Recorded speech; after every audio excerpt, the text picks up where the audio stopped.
Hi and welcome to our channel B Ed वाले। आज हम बात करने वाले हैं यथार्थवाद की।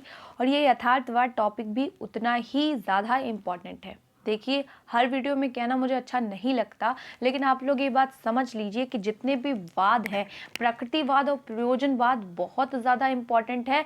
और जिसमें से ये जो वाद हैं, इसमें से आपको एक ना एक वाद ज़रूर देखने के लिए मिलेगा आपके मेन एग्जामिनेशन में।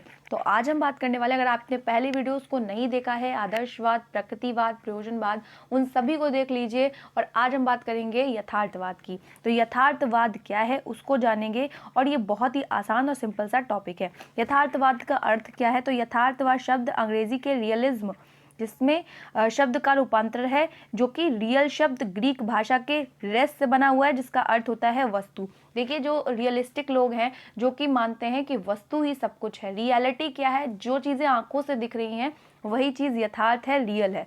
फिर कह रहे हैं कि रियल शब्द का अर्थ हुआ वस्तु संबंधी, इस प्रकार रियलिज्म अर्थ हुआ।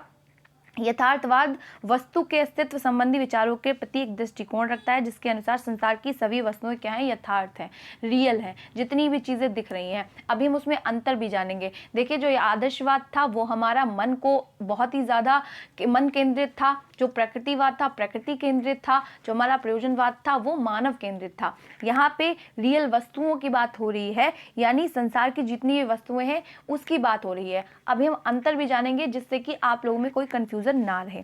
केवल इंद्रियों द्वारा प्राप्त किया ज्ञान ही सत्य ज्ञान है, जो कुछ हमारे सामने है, तथा जो कुछ भी हमें दिखाई दे रहा है वो सब कुछ सत्य है। ठीक है, हमारे आसपास जो भी चीज़ें हैं, जो हो रहा है, वो चीज़ें सत्य हैं। अब देखिए, आप लोगों को कंफ्यूजन ना हो इसके लिए मैंने लिख रखा है कि यथार्थवाद तथा प्रकृतिवाद में अंतर क्या है। देखिए, यथार्थवाद और प्रकृतिवाद दोनों भौतिक जगत की सत्यता तथा सत्ता में विश्वास करते हैं।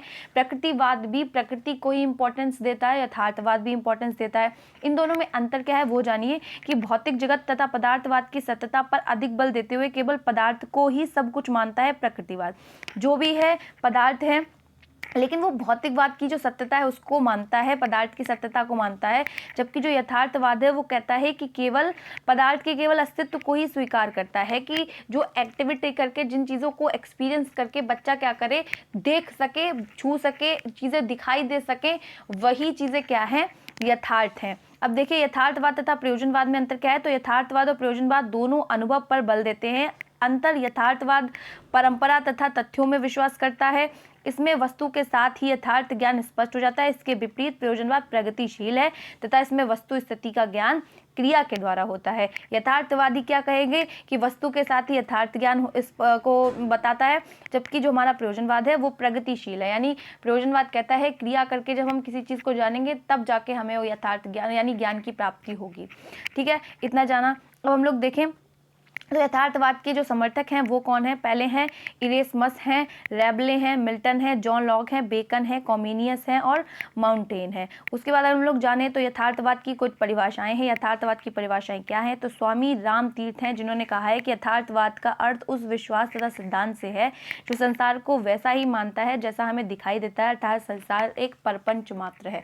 खाली यथार्थवाद का मानना क्या है कि संसार को वैसा ही मानता है जैसा हमें दिखाई देता है। ठीक, जो चीज़ें हमें दिखाई दे रही हैं जस्ट वैसा ही संसार है, कुछ अलग से। एक्चुअली कह सकते हैं कि एक तरीके से आदर्शवाद का विरोधी है। मतलब कुछ प्रपंच जो अलग, जो पारलौकिक दुनिया है, जो भगवान है, जो ईश्वर है, उसको नहीं मानता। कुल मिला के ये कहा जा सकता है। जीएस रॉस की अगर हम बात करें तो यथार्थवाद यह स्वीकार करता है कि जो कुछ हम प्रत्यक्ष अनुभव करते हैं उसके पीछे तथा मिलता जुलता वस्तुओं का यथार्थ जगत है। जो भी चीज़ें हम विश्वास कर पाते हैं, जो भी चीज़ें हम देख पाते हैं, जो यथार्थ रूप से, प्रत्यक्ष रूप से हम देख पाते हैं, समझ पाते हैं, फील कर पाते हैं जिन चीज़ों को, वही है या आत्मा, अध्यात्म। देखिए, यथार्थवाद का जन्म भी, यानी जो उत्पत्ति है वो भी ऐसे ही हुई थी जब उसने यथार्थवाद यानी आदर्शवाद का विरोध किया था, तब इसकी उत्पत्ति हुई थी। बटलर की बात करें तो यथार्थवाद संसार को समानता उसी रूप में स्वीकार करता है जिस रूप में हमें दिखाई देता है। जितनी भी चीज़ें, जितनी भी वस्तुएं हमें दिखाई दे रही हैं वही सत्य हैं, वही यथार्थ हैं, ऐसा यथार्थवादी कहते हैं। अगर हम बात करें तो यथार्थवाद का विकास कहाँ से हुआ है उसकी हम लोग चर्चा कर लें। देखिए ज़्यादा मैंने यहाँ पे मटेरियल डाला नहीं जिससे कि आप लोगों को तकलीफ हो सके, क्योंकि जितना भी मटेरियल है वो बिल्कुल पक्का है, प्रॉमिस है, ये आप लोग के काम आ पाएगा। कह रहे यथार्थवादी विचारधारा अरस्तू के समय से चली आ रही है। भारतीय दर्शन में भी यथार्थवादी जो विचारधारा है स्पष्ट रूप से दिखाई पड़ती है। वेदों में प्रकृति के तत्वों का वर्णन मिलता है। कहीं ना कहीं प्रकृतिवादी जो विचारधारा है और जो प्रयोजनवादी विचारधारा है वो हमारे आज हमारी एजुकेशन में देखने के लिए मिलती है, इसीलिए वो आपके लिए भी इम्पोर्टेंट है और वो अधिकतर एग्जाम में आपको देखने के लिए मिलेगी। लेकिन कुछ ऐसे जो फैक्ट्स हैं वो सभी के एजुकेशन में है, जैसे आदर्शवाद की भी कई सारी चीज़ें एजुकेशन में आजकल आपको देखने के लिए मिलेंगी, ऐसे यथार्थवाद की, ठीक है। तो वो है, कह रहे चारवाक दर्शन भी पूर्ण रूप से भौतिकवाद था। अब चारवाक जो दर्शन के जो मतलब समर्थक थे वो ये कहते थे कि हम जो कुछ भी करें वो इसी जगत में कर लें, जितना कमाएं उतना इधर ही खत्म कर लें, क्योंकि मरने के बाद वैसे भी कोई दुनिया नहीं बचेगी। चारवाक थे मतलब तुरंत कमा के तुरंत खत्म करने वाले लोगों थे। इसमें जो चारवाक दर्शन था उसको भी हम लोग डिस्कस डिटेल में करेंगे। फिर अगर बात करें तो अस्तित्व संबंधी जो दर्शन का खंडन करते हैं, इस बात पर बल दिया कि संसार वास्तविक है। ये जो जितनी भी दुनिया है जो दिखाई दे रही है वही वास्तविकता है और यही जीवन है और कहीं जीवन नहीं है, जितना जीना है इधर ही जी लो। यथार्थवादी विचारधारा का वास्तविक विकास 17वीं शताब्दी में हुआ। इसके मुख्य कारण दो थे, एक तो आदर्शवादी दर्शन का विरोध, दूसरा विज्ञान का विकास। जो यथार्थवादी है वो भी विज्ञान में बहुत ज़्यादा विश्वास करता है और यही जो इसका जो एक गुण है जिसे एजुकेशन से जोड़ता है, जो कि विज्ञान से संबंधित है। ज्ञान तथा विज्ञान से यथार्थ की खोज करने में सहायता मिलती है। विज्ञान बहुत मदद करती है। भौतिक दर्शन तथा विज्ञान के समावेश से यथार्थवाद का जन्म। यथार्थवाद के रूपों की बात करें तो मानवतावादी यथार्थवाद, सामाजिकतावादी यथार्थवाद, ज्ञानेंद्रिय यथार्थवाद और नव यथार्थवाद, इसके कई सारे रूप भी देखने के लिए मिलते हैं। उसके बाद अगर हम बात करें तो यथार्थवाद के कुछ प्रमुख सिद्धांत हैं। प्रत्यक्ष जगत सत्य है, समझ आ रहा होगा, आप हेडिंग्स बना बना के इनको डीप में एक्सप्लेन कीजिएगा। अगर आपको लगता है कि आप ऐसे समझ नहीं पा रहे हैं, आप बताइएगा कमेंट सेक्शन में, मैं आपको इसकी एक फुल फ्लैश वीडियो अपलोड कर दूंगी। कह रहे हैं ज्ञानेंद्रियां ज्ञान के द्वार हैं। अवयव का सिद्धांत, आदर्शवाद का विरोध, मनुष्य भौतिक जगत का एक अंग मात्र है, प्रयोग पर बल, मानव के वर्तमान व्यवहारिक जीवन को महत्व दिया है। यथार्थवाद और शिक्षा। यथार्थवाद विचारधारा का जन्म आदर्शवादी दर्शन के विरोध में हुआ, जिसने शिक्षा में अपना विशेष योगदान दिया। उसके बाद अगर बात करें तो यथार्थवादी शिक्षा की विशेषताएं, विज्ञान पर आधारित, बालक के वर्तमान जीवन पर बल, प्रयोग तथा व्यवहारिक जीवन पर बल, पुस्तकीय ज्ञान का विरोध, बालक की नियंत्रित स्वतंत्रता, इंद्रियों के प्रशिक्षण पर बल। तो हम बात करने वाले हैं यथार्थवाद तथा शिक्षावाद के उद्देश्यों की, जिससे पहला उद्देश्य आता है बालक को एक सुखी तथा सफल जीवन के लिए तैयार करना, बालक को वास्तविक जीवन के लिए तैयार करना। उसके बाद अगर हम लोग देखें तो बालक की शारीरिक तथा मानसिक शक्तियों का विकास करना, ज्ञानेंद्रियों का विकास करना तथा प्रशिक्षण देना, बालक को प्रकृति तथा सामाजिक वातावरण से परिचित करवाना और व्यावसायिक शिक्षा देना। तो ये सब क्या है, ये यथार्थवाद द्वारा दिए गए शिक्षा को उद्देश्य हैं, ठीक है। उसके बाद अगर हम लोग बात करें तो यथार्थवाद का पाठ्यक्रम कैसा होना चाहिए, तो यथार्थवाद के अनुसार केवल उन्हीं विषयों को स्थान मिलना चाहिए जो बालक के लिए उपयोगी हैं तथा उसे वास्तविक जीवन के लिए तैयार करें। यानी इसी संसार के लिए, मतलब पारलौकिकता की तो बात करते नहीं, तो लौकिक संसार जो हमारे आसपास है, आगे चल के वो अपना जीवन यापन कैसे करेगा, यानी प्रौढ़ जीवन की शिक्षा देता है जो यथार्थवाद है। तो ये कहता है कि जो करिकुलम है वो प्रकृति, विज्ञान और जो हमारे यहाँ पे नहीं होना चाहिए, यहाँ पे व्यावसायिक होना चाहिए। तो व्यावसायिक विषय को, व्यावसायिक जो हमारी जानकारी है, ये शायद गलत टाइप हो गया है, तो उसको स्थान दिया है, व्यावसायिक शिक्षा को स्थान दिया है, भाषा, कला और साहित्य आदि को गौण माना है। इन्होंने कहा है प्रकृति को, विज्ञान को और व्यावसायिक शिक्षा को प्रमुख स्थान मिलना चाहिए, जबकि जो भाषा, कला और साहित्य उसको गौण स्थान मिलना चाहिए। और बाकी जो रुचि के अनुसार जो है वो विषय छांटने चाहिए। अगर बालक को भाषा, साहित्य और कला में रुचि है तो उसको वो करने देना चाहिए, स्वतंत्रता देनी चाहिए, इस बात पे ये बल देता है।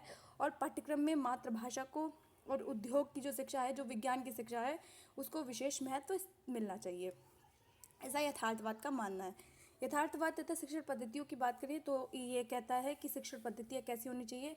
अपनी शिक्षण पद्धतियों में ज्ञानेंद्रियों को माध्यम बनाकर स्वानुभव और स्वनिरीक्षण पर बल देना चाहिए, ऐसा यथार्थवाद कहता है। वस्तुओं के ज्ञान को महत्व प्रदान करते हुए इस बात पर बल देता है कि जो वस्तुएं हैं वो वास्तविक हैं। मतलब जो बच्चे हैं जो बच्चे हैं वो इस बात का अनुभव कर सकें कि चीज़ें जो हैं वो वास्तविकता ही जीवन है, मतलब चीज़ें सारी वास्तविक हैं, प्रत्यक्ष हैं और वही वास्तविकता है जीवन की। पहले वस्तु दिखाई जानी चाहिए, तत्पश्चात उसका ज्ञान करवाना चाहिए। एक जो हमारे दार्शनिक हैं जिनका नाम है बेकन, उन्होंने आगमन विधि को दिया है जिसमें बच्चे को पहले चित्र दिखाए जाते हैं। जैसे एक बच्चे को चित्र पहले दिखाया जाता है, उसके बाद उसे का अक्षर पढ़ना सिखाया जाता है, जिससे कि उसे समझ में आता है कि का से कबूतर, हाँ कोई वस्तु है, मतलब यथार्थ है, प्रत्यक्ष कोई चीज़ है, तब जाके वो चीज़ों को समझने लगता है, अपने जीवन को समझने लगता है। यथार्थवादी जो लोग हैं, देखिए जितने भी वाद हैं वो रटने को हतोत्साहित करते हैं और स्वानुभव द्वारा सीखने पर बल देते हैं। ठीक है, तो उसके बाद अगर हम लोग जाने तो ये बात करते हैं यथार्थवादी और शिक्षक, मतलब यथार्थवादियों के अनुसार शिक्षक कैसा होना चाहिए। तो यथार्थवादियों के अनुसार एक शिक्षक को विज्ञान तथा मनोविज्ञान का पूरा दर्शन एवं ज्ञान होना चाहिए। इनकी क्षमता भी इतनी अवश्य होनी चाहिए कि वह विषय वस्तु को खोजे और ज्ञान को वैज्ञानिक और मनोवैज्ञानिक विधि द्वारा बालकों को प्रत्यक्ष रूप से स्पष्ट कर सके। कुल मिला के जो टीचर है उसको संपूर्ण होना चाहिए। हालांकि जो कोई भी इंसान है वो संपूर्ण हो ही नहीं सकता अपने आप में, perfection is the end of life. तो कोई भी संपूर्ण नहीं, लेकिन ज़्यादा से ज़्यादा जो टीचर है उसको सीखने पे बल देना चाहिए। उसके बाद अगर हम लोग बात करें तो शिक्षक को यह भी मालूम होना चाहिए कि किस बालक को कितना किस समय कौन सा ज्ञान दिया जाएगा, इस बात का भी उसे अंदाज़ा होना चाहिए। और ये तब हो पाएगा जब जो टीचर है वो स्वयं से अच्छा प्रशिक्षित होगा। ठीक है, अतः जो व्यक्ति शिक्षक बनना चाहता है उन्हें यथार्थवाद के अनुसार प्रशिक्षण लेना पड़ेगा। उसके जो नियम है उसके अकॉर्डिंग मतलब खुद को प्रिपेयर करना पड़ेगा कि किस तरीके से बच्चे को ट्रीट करना है। यथार्थवाद का अनुशासन, देखिए सभी में अनुशासन की बात की है तो इसमें भी करते हैं।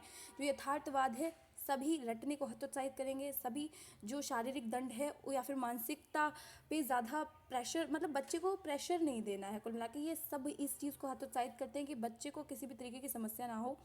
ठीक है, तो जहाँ पे बच्चे का हित है उसकी बात करते हैं सारे ही इज़्म। फिर कह रहे हैं कि नैतिक एवं धार्मिक विकास पर अधिक बल देता है। अनुशासन का होना आवश्यक माना गया है और दंड और भय से दूर रहकर भौतिक वातावरण के साथ सफलतापूर्वक संयोजन करे, कि ऐसी शिक्षा दे जो उसके आसपास जो माहौल है उसको अच्छे से वो इंटरेक्शन कर पाए। ये नहीं पैदा होते ही वो आध्यात्मिकता की बातें करने लगा या फिर मरने मराने की बातें करने लगा। खुद ये जो भौतिक जीवन है उसको बेहतर बनाने की बात यथार्थवाद भी करता है।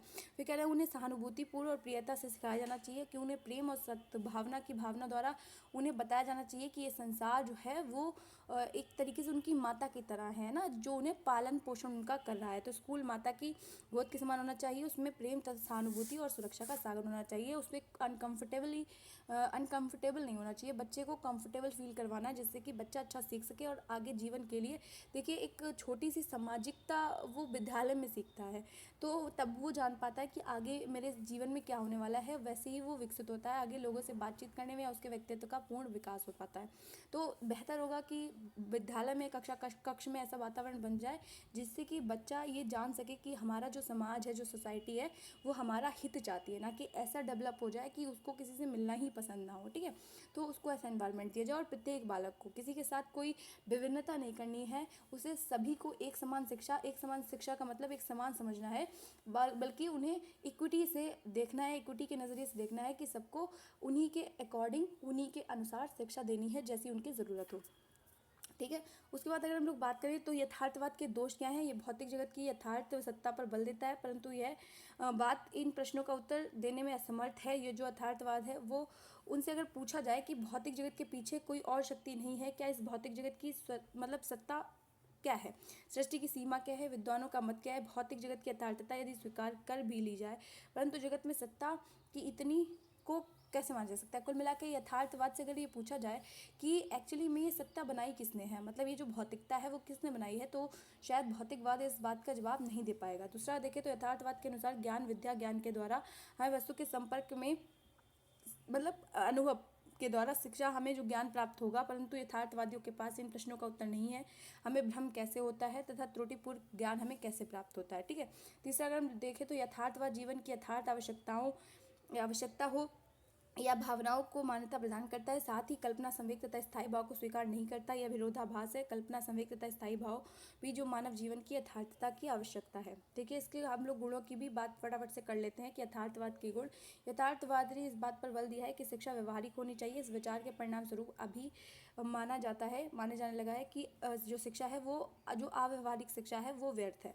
सेकंड की बात करें तो शिक्षा के यथार्थवादी उद्देश्यों का प्रतिपादन करके यथार्थवाद ने शिक्षा जगत में एक महत्वपूर्ण योगदान दिया है। यथार्थवाद इस बात पर बल देता है कि जो आज समय है वही सत्य है और वास्तविक है।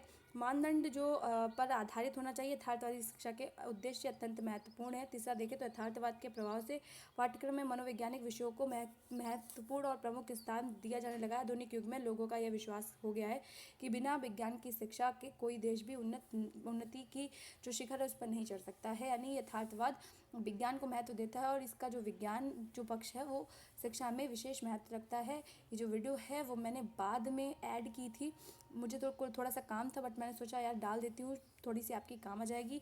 और अगर वीडियो अच्छी लगे तो वीडियो को लाइक करना, चैनल को सब्सक्राइब करना मत भूलिएगा, बिकॉज यार ये आपके लिए बहुत हेल्पफुल होने वाली है। नेक्स्ट वीडियो में नेक्स्ट बात के साथ मिलेंगे जिसको हम मानवतावाद कहते हैं। इसको प्रिपेयर करने में सच में यार बहुत टाइम लग जाता है, तो अगर सच में वीडियो अच्छी लगे तो वीडियो को लाइक करना और साथ में मुझे फीडबैक देके भी बताइएगा कि मैंने कैसी वीडियो अपलोड्स की हैं, ताकि मैं और थोड़ा सा सुधार कर सकूँ इन वीडियो में। ठीक है, तो मिलते हैं नेक्स्ट वीडियो में, तो तब तक के लिए जय हिंद।